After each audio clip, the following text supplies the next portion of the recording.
Hello there, one and all, and welcome to episode 349 of Love at First Scent with me, Persolaise, live on YouTube. Thank you very much for tuning in, whether you're watching live or you're watching the recording. I have an interview for you today, but not just any interview. And I genuinely don't know where to begin with this introduction because my guest today has done so much for the perfume industry and it owes him a huge debt. Michael Edwards is, and this is no exaggeration, the man because of whom fragrance classification is now something that is widely used. And I mean that in the sense of widely used by ordinary members of the public. It is widely known and it is considered to be the most useful tool when it comes to navigating the sheer volume of scents that we're confronted with nowadays. It is because of him that the concept of the fragrance wheel is something that most of us take for granted now when we're thinking about and talking about scents. With his Fragrances of the World guidebook, which is now in its 34th edition, he has helped countless brands and retailers become better at describing their work to us, which in turn has helped reduce some of the unnecessary mystery in the industry. His book Perfume Legends from 1996 was one of the first which truly gave a voice to perfumers and allowed them to share their insights into the creative process. He recently followed it up with a sort of sequel, Perfume Legends 2, and now he's working on another volume, American Legends. And as if that weren't enough, he recently launched a free online database, WikiParfum, which I'm sure we'll discuss in a few moments. And I think the last thing I'd like to say is that when I talk about how many new scents are released these days, I often find myself saying, I can't smell every single new thing out there because my name isn't Michael Edwards. And I know I'm not the only person who refers to him in those terms, which just serves to prove that he is our most precious living encyclopedia of perfume. He literally is Michael Edwards, which is why I am so grateful to him for giving up his time today. So without any more words from me, please welcome all the way from Australia, the perfume legend himself, Mr. Michael Edwards. Michael, thank you so much for joining us today. How are you doing? Darius, you flatter me beyond measure. Thank you so much for that introduction, and it's a pleasure to join you. You know I'm not flattering you. You know I could have gone on and on and on, and everybody watching knows that I could have gone on and on and on. I never think of myself in those terms, but thank you again. Well, just keep doing the work that you're doing. So many people are tuning in already. I'm really pleased to see this because we don't normally do broadcasts at this time of day, but plenty of people have been tuning in. I know so many of you watching will have tons and tons of questions that you'll want to put to Michael. If you could just hang on and not put them into the chat box just yet because I might miss them. You know how these broadcasts work. There will be a point at which I will say, okay, fire away with your questions, and then we will try to put as many of them to Michael as possible. But I just want to start by saying, and I'm a bit wary of asking this because I don't want to shatter my own illusions, does Michael Edwards still smell every single new perfume that's released? Oh, that would be impossible. I have a dedicated team. We will smell. There's Eric and Moore, my head of evaluation, Clayton. There's Hope Freeman in the United States. We also work with colleagues at Putsch. If there's a fragrance that we don't have and they have, then we do a double check on that one. It's becoming more and more difficult. My colleagues are about to leave for Accents. There are over 240 brands that will be exhibiting. There will be 4 of us there. And to try to get through them all and to smell them and evaluate, it's easier than it sounds because we don't do it all at once there. We'll get samples, we'll get all the information at our leisure, we'll smell. Remember, we smell on the dry down because that's the memory of the fragrances. And usually we'll spray on the mouillette, put it on the desk, and smell the next day. Because then all the bits and pieces have disappeared, and you're starting to get the true essence of the fragrance. Personally, when I evaluate, when you show me a fragrance, I'll instinctively tell you what I think it is. I've learned to do this because been doing it for so long that I can usually pick up whether it's an amber note, a woody note, a fresh note, or a floral instinctively. But I'll also be looking at you and I'll see in your eyes whether I'm on the right track. Remember that you, the creator, have worked on this fragrance for a year, 2 years. I'm fresh to it. And so part of the evaluation lies in understanding this fragrance. Often I'm right, sometimes I'm not, and we discuss it further. And then I reevaluate back in my study after it's dried down, and then go back to the brand to say, our evaluation is this, or we talk to the perfumers, are you comfortable with it? We're very happy, to change classifications if we've made a mistake. It's no problem at all. And equally well, we get a lot of people emailing us to say, I saw on Fragrances of the World database that you classified this as this. I'm the perfumer. I like what you said, it's a floral, but I think it's more of a green note rather than a fruity note. That kind of stuff. And we're only too happy to talk to them. But the basic answer is not even Michael Edwards can do what Michael Edwards has to do, which is... this year we anticipate almost 3,000 new fragrances. Gosh. That's a lot, isn't it? Okay. Well, speaking of classifying then and numbering, let's bring things bang up to date actually with WikiParfum, which is what I mentioned in the introduction. This is your latest baby, I think, one of your newest projects. I understand that it was a kind of collaboration with Pooch, but perhaps if collaboration isn't the right word, you'll correct me in a minute. For those who aren't aware, I'll put the link up here on the screen. If you haven't been to wikiparfum.com, I would urge you to visit it because you may well find it very, very useful, very, very interesting. I think most people would agree that certainly they would find it very, very beautiful. I think it's a very, very gorgeously designed site, and it's meant to be a free perfume directory, a free perfume database, which also gives you a sort of, if you like this, then you may like this kind of functionality. So I suppose my first question to you on that, Michael, is why did you think we needed yet another online perfume database? WikiParfum is the final evolution of the classification I introduced in 1984. Then and now, the reality is that we have no common fragrance language. The reality then and now is that the brands continue to describe their fragrances quite differently, one from another. Chanel's description are quite different from Coty's, from Estee Lauder's. So if you were at a counter trying to use that information to sell another fragrance, it's tough.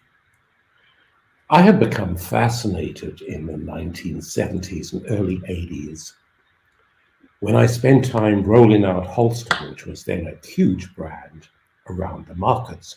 And I would spend time in the department stores talking to the consultants, and they found it difficult. I'd never realized how difficult it actually was to sell perfume.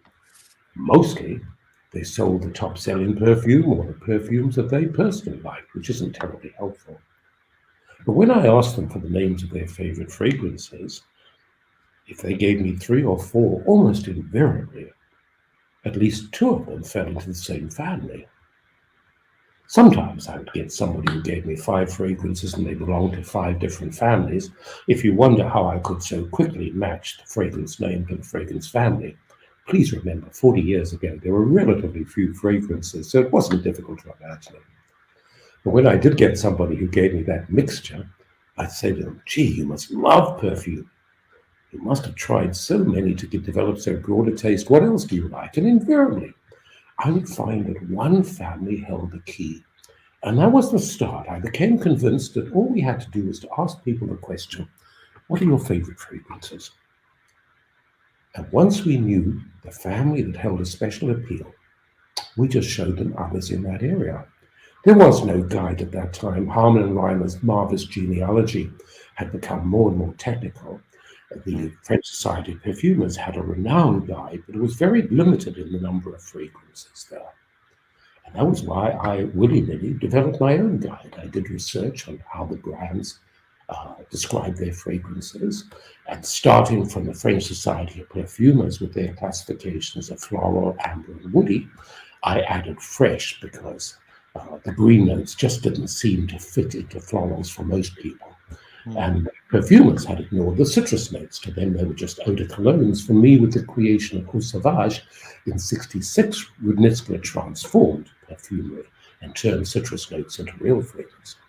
And then I put together a fragrance workshop, a 2-hour presentation to explain the guide and how to use it at the counter, where people came in, consultants, brand managers, buyers, and I took them through one of each of the fragrance families. Well, that was how it all developed. As you know, when Nordstrom picked up a copy in 1988, I became a little scared because in America, maybe one of the big honchos from Chanel or Estee Lauder would go to a Nordstrom counter, pick up a coffee, look it through and say, what a load of hooey, and my whole business would disappear. And so I figured I'd better start checking this with them. And so from '88, we've done that. I wish I could tell you that I persuaded the brands to pay me to list their fragrances. I mean, dream on.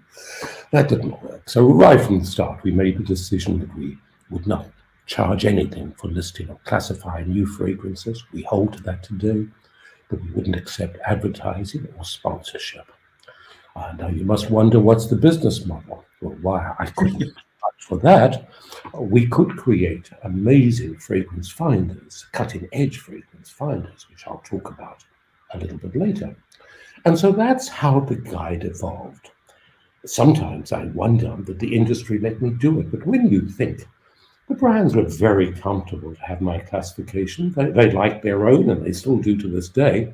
But so long as mine was working to sell them more fragrances, they were happy. So quite literally, I escaped. I turned into the only independent, impartial authority. And that made it easy to work with the brands and the perfumers to check the classifications. Well, it went slowly. In 1999, we did the first online fragrance finder. I got caught up in the .com revolution with beauty.com. They promised me millions, but it didn't quite work out that way.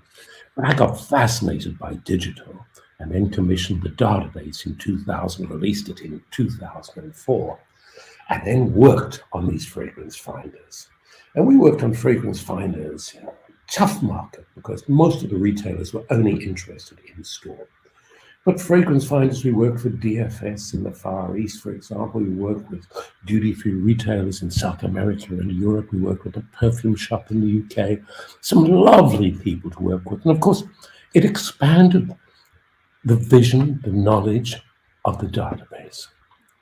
And then 5 years ago, I got a call from a consultant in London to say, would I be interested in anchoring and providing the content for an online encyclopedia? I said, sounds interesting. Third meeting, the identity was revealed as Puig, the Barcelona family-owned company that has Paco Rabanne, Carolina Herrera, Unedited, Jean-Paul Gaultier, and other brands like that. The background to it is that the family, Mark Puig, had, I think, become increasingly concerned about the strategic future of the company. Puig is all fragrance.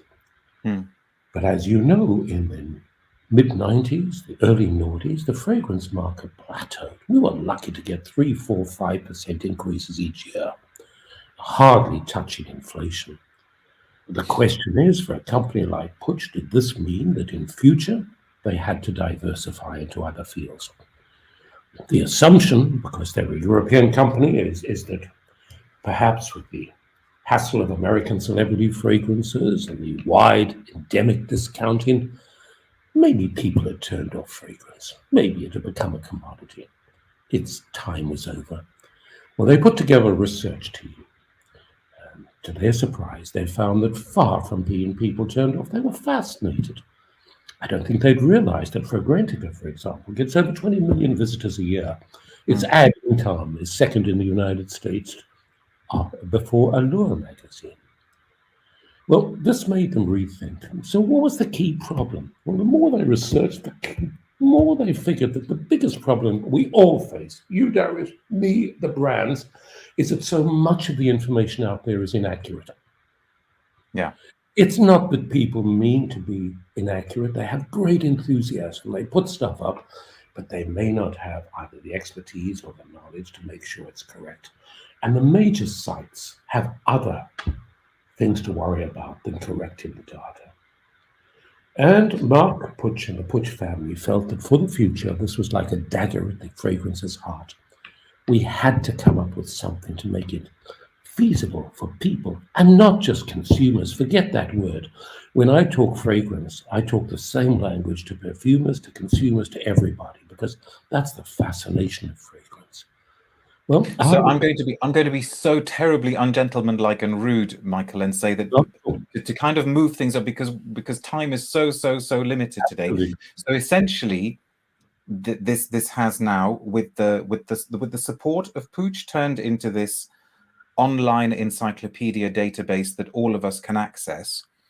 But what makes it? Go on. No, tell me what makes it. What makes it different from the fragrances of the world database that that has been around for a while, the one that you have to sort of pay to use? It's a good point. They're totally different things. The fragrance of the world.info database is business to business. It's designed for the professionals. It's used by the oil houses. It's got 47,000 fragrances, close to 50,000 now. WikiParfum has got, I think, 21,000 fragrances at the moment, or probably up to 25,000. It's an information tool, whereas Fragrance the World.info is a professional strategic tool. Right. To figure out what's happening. But you're right, I was talking far too long on WikiParfum, and I apologize. No, come on, don't. I'm very conscious of, but it's because and I'll wrap it up in just a couple of minutes. Well, what happened is that Puig spoke to all the great groups about this. Everybody loved the idea, but at the end, nobody put their hand up. And that's why Puig turned to me and said, would I be willing to anchor it, to provide impartiality, and to provide the content necessary for it? What I'm so grateful for, though, is most people would say, okay, we'll give you 10% of that, and I wouldn't go along with that one. They said, look, this has to be impartial. We want to be equal partners. Equal partner Puig, equal partner Fragrance of the World, Michael Edwards. And that's how it started. It came in May into France. Last year, it went into the United States and Canada. Then it went into South America, into Brazil. And in December, it's now gone into China, hosted by Tmall, who has some 740 million visitors each month on that site. Out of it, though, the retailers picked up. So we've created adaptions for fees, of course, for retailers such as Sephora and Nosy Bay in France, for Latino in Poland, for Boots in the United Kingdom, Macy's and Ultra in the United States, Renan in Brazil, and probably at the end of the year for Tmall in China. It's simply accurate, easy. We want to see it expanding over the year. I see it as my baby that I started 40 years ago, coming universal. End of story, end of pitch. Thank you. No, and that makes you've tied that up beautifully, explaining what you meant by saying that it's the final evolution. No, that's fascinating, and I do urge people to go and take a look at it. Thank you so much for that. We're not going to have time to do this in the sort of level of depth that would satisfy the geeks watching, but I wondered if we could spend a few minutes doing a very, very, very kind of potted summary of how you think the retail landscape has changed over the last few decades, because that, well, when I speak to you, when I've had the honor of speaking to you, I find everything that you say interesting and insightful, but I find particularly your insights into the world of retail really juicy and tantalizing and interesting, because you seem to have a kind of slant on things that nobody else does. So if we were to start somewhere towards the end of the late 70s with the creation of L'Artisan Parfumeur, how would you say things have sort of moved on since then? If we look at it decade by decade, why do you what was the effect, would you say, of the creation of L'Artisan at that particular time? Jean-François Laporte, I know, but no, not at all. It's a very sensible one. Jean-François Laporte created L'Artisan Perfumery in 1976. He'd been asked by a friend to create a banana fragrance for a banana-themed gala that she was going to attend at the Folies Bergère. And the reception was such, he was intrigued. He was not a perfumer, he was a chemist. He worked for Sicily, the makeup company. And he created a collection of 8 simple fruit scents, but they were very sophisticated. But he wasn't the first. There were 2 of them then. Penhaligon's, for example, had been revived in 1975, 1976 by Sheila Pickles. She'd worked for Franco Zaffarelli, the film director, and it was Zaffarelli who loved Penhaligon's fragrances, but Penhaligon's was in decline and suggested we buy it. In the 1980s, we tracked 18 what we today call niche fragrances. Nobody knew about them, Darius, unless you were a journalist involved in cult stuff or you were in Paris. You wouldn't have known them. But when you think, for example, we had Goutal, Amouage, there was Creed. Diptyque came earlier in the 60s, but they had only one fragrance, a L'Odongue. They really started to motor in the 70s and the 80s, so I count them as one of those houses. Etro, the first of the Italian ones. There was 18. In the 1990s, 19 new niche houses. And then things started to motor. In the last 20 years, we've tracked over 1,200 new niche houses. So what made it all happen? Well, as I look back, I think 3 factors influenced the development of niche. The first thing is that America was changing.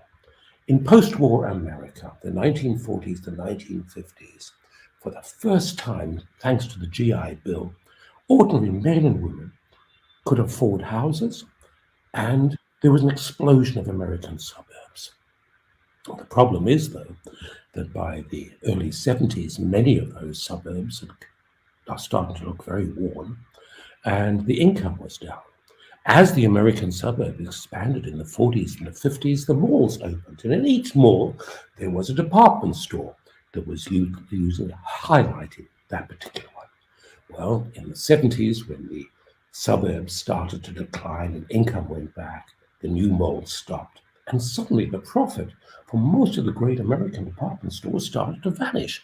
I mean, if you were a financial director of one of the great stores, you'd counted on the new stores opening to be able to produce your profits. Now that disappeared in the 80s.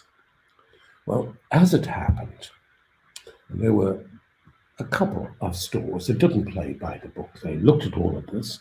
They saw suddenly the American market was booming with Georgia, explosions of new fragrances. Halston. I mean, Halston, for example, 2 years after it was introduced in 75, made $63 million worth of profit. In today's money, that would be over $300 million profit. I'm not talking about sales, I'm talking about profit. So there was a lot of money. And as you can imagine, all the great department stores were being besieged by various nefarious people coming from remote parts of the world saying, can you sell me 20,000 bottles of Georgia or 10,000 bottles of opium? I'll pay you cash. Because presumably they couldn't get these products in their own countries. Well, no, they were not. They wanted these for sale in 1,000 different parts of the world. Right. It was great market activity. They didn't have any authority from the brands to buy these. Well, most of it turned down, but in a couple of cases, naughty department stores actually did supply with profits. The brands really went berserk, as you could imagine, and by 1990 managed to control it. Then 91 came the Gulf War, and by this stage, remember that duty-free accounted for at least a third of the profits of most of the great brands. Now, if you're a great brand, a marketing plan is a marketing plan, regardless of whether there is a Gulf War. And so to keep up their budgets, ensure that the stock price didn't get savaged, they turned to these nefarious people again. So discounting became an endemic part of the world. The problem, also, is that the great stores could no longer afford to stock the legendary brands of the 70s and the 80s. I mean, Nordstrom recounted to me people coming up with a bottle of opium that they bought for $32 at the discounter and saying, can I have my money back, please? Because Nordstrom had the policy that they would refund anything that you brought to them, no questions asked, that they stopped. So they discontinued them. The question is, what did they replace these brands with? They needed new brands. And that's where the little niche brands that were quietly macerating in Paris came to mind. At first, hesitantly in the 1990s, the great department stores in America added a little bit of this, a little bit of this, gradually they dipped their feet into the water. They also found that customers were willing, because these are the customers that had grown up with the explosion of American fragrances in the 70s, fallen in love with the exuberance of the 80s. Now they were looking for something different. It was a perfect combination of a trio of things that were happening. At the same time, I have to introduce the second. So the first thing is the problem with discounting that forced the great retailers to throw out so many of their legendary fragrances. The second one would be celebrity fragrances.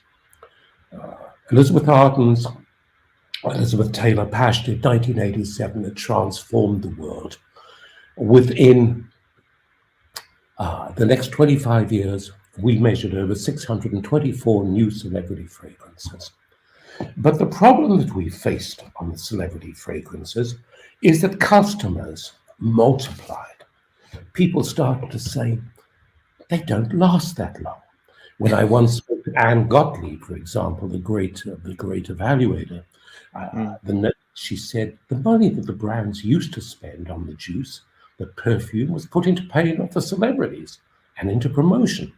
The quality of fragrances took a dive, and to pay the celebrities, the brands had squeezed the perfume costs. So what would people who loved quality and beauty and fragrance wear? And then the final part of the equation for me was 2005, social media. Suddenly the world of perfumistas could find a way to talk to each other. And I remember wrapping up a presentation to one of the great houses by saying to them, guys, I hate to tell you, but you're no longer in charge. Your customers are now going to call the shots. And in summary, that's how I would put the answer. No, that's wonderful. And what you can't see is the chat, Michael, with several people saying we need a 3-day seminar on this. I'd love that to do with you sometime. Half a day, with pleasure. Well, yeah, something like that. No, because each of those decades could be looked at in its own turn, and perhaps we could go back to and discuss some of them, because I'm so intrigued by some of the details that you threw out there. As we are nearly at the half-hour mark, I will just put out a little reminder to anybody who's just tuned in that you're watching a very, very special episode of Love at First Scent, which is an interview with Michael Edwards of Fragrances of the World, and also now of WikiParfum.com. If you have any questions for Michael, and I'm sure a lot of you will, please feel free to put them in the chat now, and we will try to put as many of them to Michael as possible. And if you would like to say where it is that you're watching from, it's always wonderful to know where it is that you're watching from. Oh, one comment you've got from a regular viewer, Michael, saying that you need to set up your own YouTube channel and just do this yourself. Darius, when you're there. Okay. I've got too much on my plate, but thank you so much for that. Well, we'll just have to have a sort of direct feed into your brain and just extract all of the information. But just to explore this a little bit more, because you just sort of threw this one thing out as in a very, very matter-of-fact way. You said that they were major established, prestigious department stores that actually stopped stocking some of the largest brands because it was no longer profitable for them to do so. No, not no longer profitable, but more importantly, they were faced with the fact that these great brands were available at discounted price in the discount merchants of New York. Right. So that's what I think. What I was trying to say is that everybody else was going to go to those discounted or most people would go to the discounters, and so if I were a big department store, I wasn't going to get the customers for opium or whatever it was. And no, take Nordstrom. They have a very close relationship with their customers. I worked with them for over 15 years. Their brand selection is very carefully curated. And if you were trying to sell, say, opium, and try to convince a customer to pay $48 for a bottle of eau de toilette, when you knew they could go out the door and to a store just down the road and pick it up for $32, would you as a buyer continue to stock opium? Answer is no. Yeah. And so there was literally a kind of, well, not literally, but a sort of retail vacuum that needed to be filled by. And the retailers had to find new brands, and that's where they found the niche brands. It was that amazing coincidence that would never occur again that started this development. And fortunately is that with the growth of niche, the best thing it's done is to put luxury back into the fragrance market. Interesting. Talking about the perfumers then, because I know that perfumers are very, very dear to your heart. You foregrounded them so much in Perfume Legends. We know that perfumers are expected to create a much, much larger output nowadays than they ever were. You know, perhaps Edmond Rudnitska is a bit of a cliched example, but he actually made very, very few cents in his lifetime compared to somebody now like, you know, Dominique Ropion, or I don't know, Jan Vanier, or Kelly Specker, or whoever. Do you think that the art of perfumery, the craft of perfumery, has actually suffered in some way? Do you think these very, very talented, skilled people are not being given sufficient time and headspace to create their best work? I think you raised the question of the tortured genius. You know, the idea that in order to create the greatest works of art, we have to let you mull it over. True. For every Edmund Rudnitska, there's a Callis Becker and a Francis Kirchen who seem to spin out their work. Is their work any less? No. I think perfumery creation is a pressure pot today, as you found out. Some people can handle it, some people can't. Those that can't probably go on their own, and some of them will turn into independent perfumers and perhaps have the luxury of taking time. Others, like Bertram Dufaucheur, will revel in the pressure that this puts upon them. But I think the beauty of niche is that if you feel that you're being pressure potted at the office to create fragrances for people who say, I want something like, niche gives you the opportunity to be truly creative with some very inspired visionaries there. So I think we have the opportunity today of doing so much more than we could do in the past. And the other thing is that the development of niche allows the creators the opportunity to try new things. Have you thought, for example, that for most of the major brands, the Estee Lauders, the L'Oreals, that the cost of new fragrance development, cost of launching new fragrances, has become so prohibitive that it's so much better to look for a niche house that seems to have a story, a promise, buy them up and develop them. Which is what we've seen with the likes of Le Labo and Frederic Malle, and Exactly. And that's why I think the perfumers are so willing now to work with the independent visionaries. And I love what's happening. I think niche has brought the business back to life. Okay. And I think I've got to stop avoiding the elephant in the room now and just go for it. When you say niche, what do you mean? Okay. Niche for me is first thing, we're talking about fragrances in very limited distribution, and I'm being very generic, very limited distribution, created with very little marketing or panel testing. By all means, feel free to show to 20 people whose taste you admire. That's been fine. But please don't go out and show 1,000 people and ask them to tell you whether they like this or not, that kind of stuff. So no panel testing. That the story is pretty crucial, that the inspiration is something that you've been able to communicate to a perfumer, that the two of you are in harmony.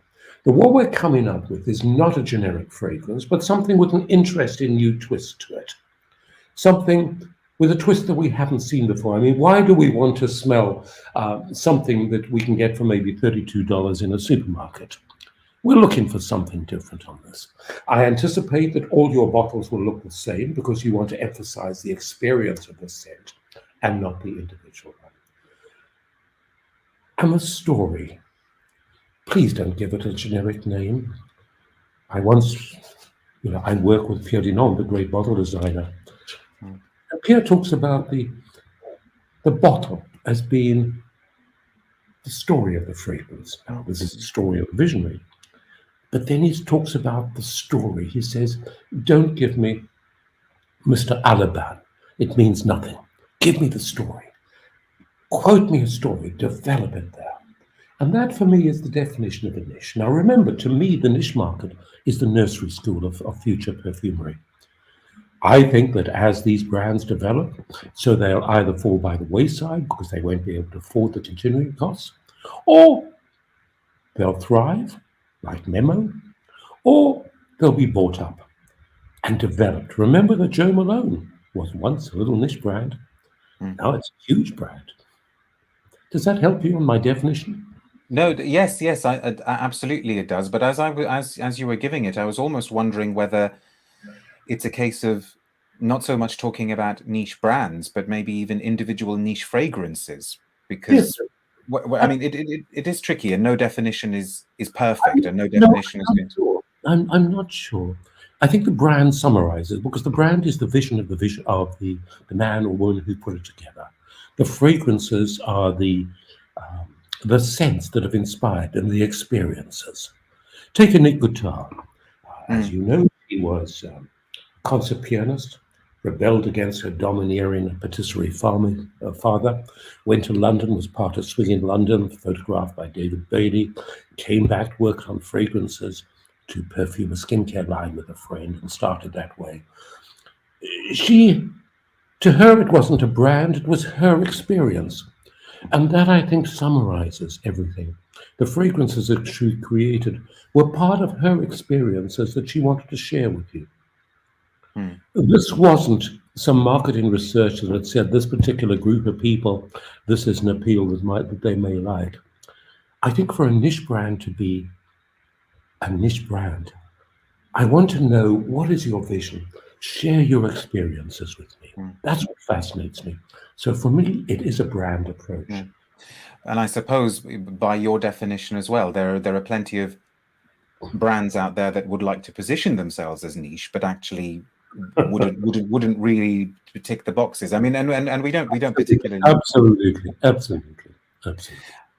Thanks for that. I really want to start taking some questions. There was one that was actually there were a few that were sent in earlier.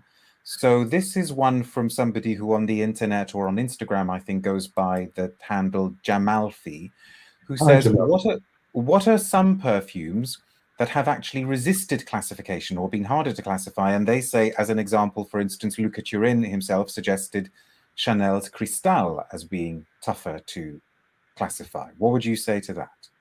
Very interesting questions. Yeah, and certainly I could add to it by saying, what about all these synthetic notes that smell like rubber and stuff like that? It could be. Okay. Firstly, think of food. There are only so many kind of foods, tastes of foods.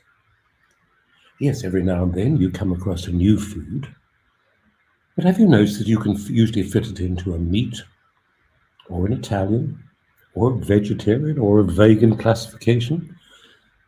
It's not that difficult. Likewise, perfumery. We have essentially the florals, the amber, the woody and the fresh, and fougere, if you wish to add that as a fifth family. Now, at its heart, most every fragrance falls into one of those 5 groups. And I'm not talking about the top notes. That, for me, is the fluff that introduces you to a perfume. I'm talking about the essence, the soul, the theme in the heart and the base. Sometimes I come across a fragrance that tries to be everything to everybody. But frankly, it probably won't last for long, because it's like a stew. In cooking, in perfumery, one theme has to dominate. It may be a spicy theme, it may be a floral theme, it may be a fruity theme, it may be an amber theme. If you try to mix too many of these big themes, you end up with a stew that just doesn't smell too good. Okay. And so very few brands do that. Sometimes I come across synthetic notes that are very industrial. But do you know, if you look at most of them, there's usually a woody base or an amber base. And when you dry them down, that is the base that carries it. And you see that those unusual notes are actually accessories. There haven't been too many new families. There was, of course, the water notes with New West in 1992. And then, of course, was Angel with its gourmand notes in 1992 as well. Have we seen anything since? Not to me, no. That's really new, no. So I guess it's actually, you're being very, very kind of diplomatic, and basically I think your answer is, no, it's not that difficult, because everything comes down to, yeah. Okay, no. I think that's fair enough. Thank you for that. A personal question here from, I think, this is Dewi or this is Dewey. What's your favorite, or what are your favorite dry downs? Are you going to name names? Yes, of course I can. When I first went to Paris in '68, I bought 2 fragrances. One was Amouage by Christian Dior, and I've worn it ever since. Joe Malone says it smells of money, distinguished money. I rather like that, but I still love the fragrance. The other one was the original Guerlain Habit Rouge by Jean-Paul Gaultier, by Jean-Paul Guerlain. I loved it, but my wife, to whom I'd been married for 50 years, loathed it. And so the only time I could wear it was when I traveled and she wasn't with me. Sadly, they've thrown that away now, so I can't wear that. But how could anyone dislike Abbey Rouge? I know. Get your wife on screen now, and we'll give her a talking to. So, sorry, what were you saying? In other directions, but that one on my skin for her, she didn't like. She didn't kneel into my neck and say, "I love the scent of you." So that I'm impressed the marriage has lasted 50 years on those sort of shaky foundations. Okay, gosh. So Eau Sauvage and Abbey Rouge. Yeah, you could do a lot worse than that, could you? And of course, the down the years that I've enjoyed very much. Oh, absolutely. I'm sure. Another sort of personal one from regular viewer Gunnar368, who says, "What fragrance releases the most memories for you?" That's an interesting one.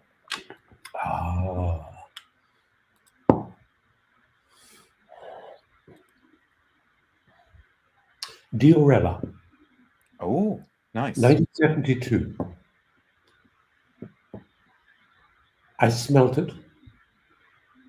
Didn't really understand it. It was floral. Well, it was fruity, and there was no other combination that I'd ever smelt like this. And this was in early days, and I smelt it first at a Firmenich workshop I'd attended when I was working for Bristol Myers on deo spray development. Forgive me if I cough. No, you carry on. Have a sip of water if you've got some there or something. In the 80s, I'd met Edmund Rudnitsky, and we were speaking about that. For me, Diorella encapsulated European creativity of the 1970s. It was a fruity note. It used a melon note on a floral base. Nobody had ever put together fruits and flowers before, which Rudnitsky did. And then, of course, it was picked up by Lauren in the United States for Ralph Lauren. And Ralph Lauren became the first American fruity floral fragrance. Today, we think of fruity florals as the norm. But back then, they were so different. Kind of made such an impression on me. The other one takes you back to that time. Go on. Very much indeed. Very much indeed. Yeah. So, as you mentioned Diorella, I'm going to put a question to you. What are your thoughts on Dior, which was a big, it was a huge flop, I think. It was a horrible failure. I think, trying too hard, you say? Because I was going to say I quite like Dior. Oh, sure, it was lovely. It was lovely, but the name meant nothing. The fragrance just didn't ring it with people. It was too intellectual a fragrance, I think, as we look back. You know, Darish, you and I and the perfumers, we can't dictate what's going to work and what's not. All we can do is to put something out and see what happens. Legends are created by perfume lovers talking one to the other. And sometimes it works, sometimes it just doesn't work. Yeah. And speaking of legends, I know that you are working on your American Legends book. Are Yes. you able to sort of say what some of the legends are? I know that in your biography you cite Bluegrass and Santal 33. Are you able to sort of tease us with a few more names of what I'm guessing Youth Dew has got to be in there? Of course, it would be a pleasure. This has been the book on which I've been working for 30 years. The first interview, when I look back, was with Josephine Katapano, the IFF perfumer. In 1988, I wanted to speak to her about a creation of Fiji by Guy Lavache. Yeah. But she'd also created Youth Dew for Lauder and Norel, the first great American designer fragrance that transformed designers in America. Well, I've been working on it for 30 odd years. Always meaning to get it out, Darius, but the sheer explosion of fragrances took over priority. But COVID gave me the final chance. It is finished. My criteria are fragrances that introduced a new note, with such impact that it created a new trend, or created a trend that transformed the market. I have 40 of them, starting with Bluegrass. No, Bluegrass was not created in America, it was created in grass. But it was the first international success fragrance from America. Then in the 40s and 30s, you have, of course, Old Spice, 1938. Yep, I've been able to go into that and get some really interesting data. I've got Jungle Gardenia. Elizabeth Taylor made it famous in 1938. White Shoulders, a brutal tuberose note of late 1940s. Youth Dew from Mrs. Lauder in 52. She didn't have much to do with it. She was deeply into skincare then, and that was Josephine Katapano. Mrs. Lauder's first great fragrance that she directly worked with was Estee of 68. Okay. It was also the first fragrance that I think forced the French perfumers to sit up and take notice. And so, for example, First by Van Cleef & Arpels is an interpretation of Estee. But think of what this lady did. I mean, Estee 68, Aromatics Elixir 71, still among the world's top fragrances. Aramis, I suppose. Yeah. Alliage 72, White Private Collection 73, White Linen 78, beautiful. The last one on which she worked, 85. She transformed American perfumery from plump to genius. Or think of Charles Revson, a brutal man. I mean, he was a bully, ill-educated, but God, he knew what made you and I buy. Norel, he transformed American designers. Before Norel, great department stores wouldn't stock perfumes. To them, their customers didn't buy perfume. And it was Norel that suddenly made the money bag sit up and say, hey, designers can make money for us. Then came Charlie, 73. So important. Remember, it spoke to a generation of women who were moving from homemakers to the office for the first time they had money. Before Charlie, men bought fragrance for women. After Charlie, women bought it for themselves. And then came Opium, blockbuster of 77. What about Giorgio of 81? Wow. Transformed perfumery. You know, no dogs, no Giorgio in restaurants there. But have you ever thought, though, that it was Giorgio who finally persuaded the great retailers to take perfume seriously? Because before Giorgio, perfume was a nice product, but an accessory.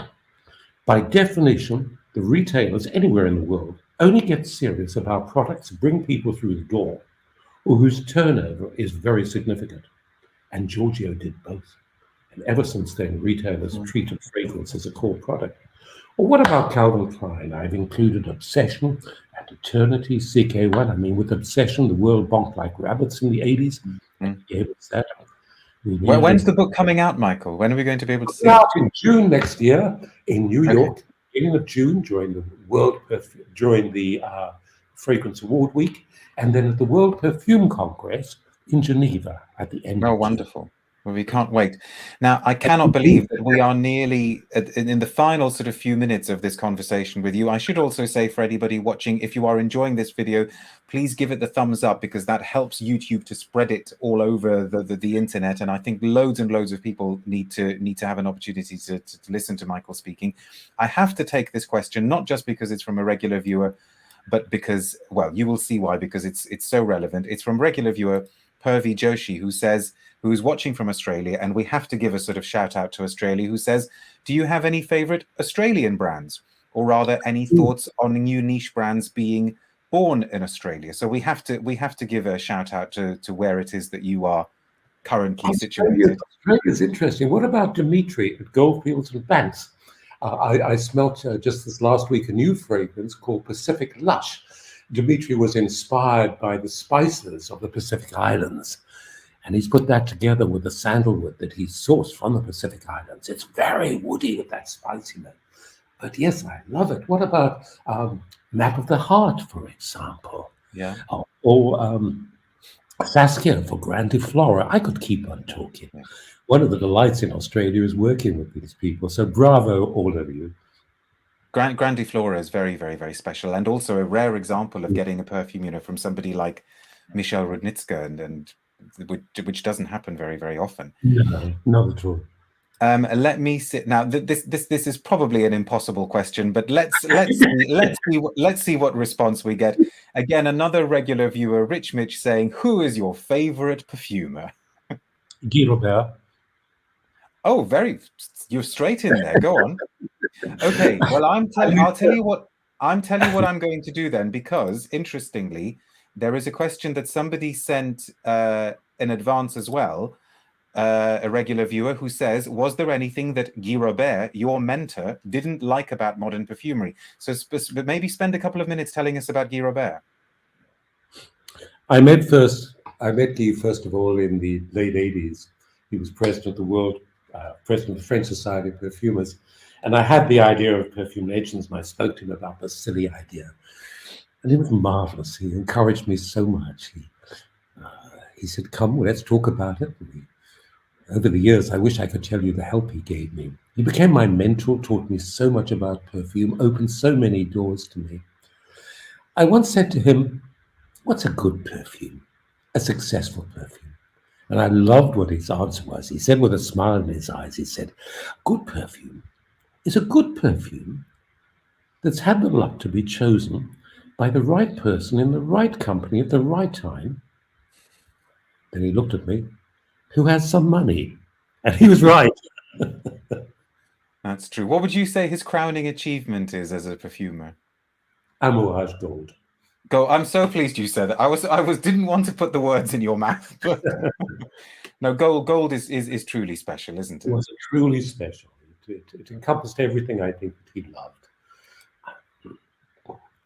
Wonderful. And I miss him so much to this day. Dimitri has a question here. Says, do you think there is any hope to reset the current trend, whatever that current trend may be, and go back to a golden age of perfumery and persuade consumers to notice quality? There are lots of assumptions in that question that you may not necessarily agree with, but go on. Okay, guys. Firstly, the golden age we talk about is essentially the niche age at the turn of the century and up to the 40s. The reality is those fragrances were niche by any definition, except they often had different bottles. They were designed for a very small audience in very limited distribution, very pricey, and designed for people who were looking for something different. We have the luxury of niche today. The fact that the great mass of people may not appreciate the quality is the norm. On the other hand, we have the means to help them understand and to show them some of the stuff that we can do. Okay. I think WikiParfum is part of it. I hope through WikiParfum, many more people are going to discover the magic of fragrance. Let them explore it. I hope the WikiParfum takes some of the mystery out of it there. I hope we're going to be adding comments from perfumers on WikiParfum, articles. This is where we ask going in the future. Fascinating. And I think it's very, very clear that you are an optimist. I think you're a sort of, looking for the silver lining sort of perfume. But on the rare occasions when you allow yourself to maybe kind of get into a slightly gloomier state of mind about the perfume industry, what are the things that sometimes worry you about the future? What are the sort of things that make you think, oh, I really, really hope we don't go down this route or that route? Two things. And by the way, Darius didn't probe me on this question, so this comes from my heart. No, I didn't. Go on.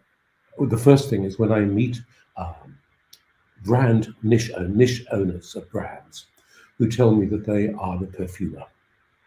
And I know damn well that their perfumes are not being created by them, that they've actually gone to perfumers to create them, but that they don't acknowledge them. I hate brands that will not acknowledge the perfumers and the people, their collaborators, to create for them. To me, that's a sin. The second thing that concerns me is that the world of fragrance is tightening up. The great brands are becoming more and more controlling.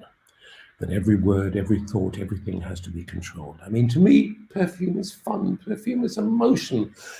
Relax. Please don't try to button it down, to kind of create something that is so corporate that it loses the heart that made it. Okay, no, those are two good thoughts, I think, which I think brings us to the end. I can't quite believe it, and I think I will be asking you for your list of fees for a 3-day seminar, perhaps to be held somewhere online, because we could keep talking for ages and ages and ages. Michael, seriously, I cannot thank you enough, not just for giving up your Friday evening, but also just for agreeing to do this, for all of your work in trying to demystify things, for sharing the contents of that encyclopedic brain, and for always being so supportive and accommodating and charming. I'll leave you with one thing. Are you always working? So are there going to be some blotters for you to smell first thing tomorrow morning with dry downs on them? Are you always working? Are you always thinking? Oh, Darius, I'm nudging 80. And I've confirmed to WikiParfum that I'll be with them for at least the next 10 years. So take that with what you will. Okay, I will. I think we all will. My passion is what I so enjoy. Michael, if we could knight people, if I could bestow knighthoods, not that I'm the sort of, not that I'm the monarch of perfumery, but if it were in my purview to bestow knighthoods in the perfume, I'd be knighting you Sir Michael Edwards of perfumery. Not at all. Thank you very much. Thank you all for watching. Thank you very much for the wonderful questions. And please stay tuned to social media for details of more videos coming soon. Until then,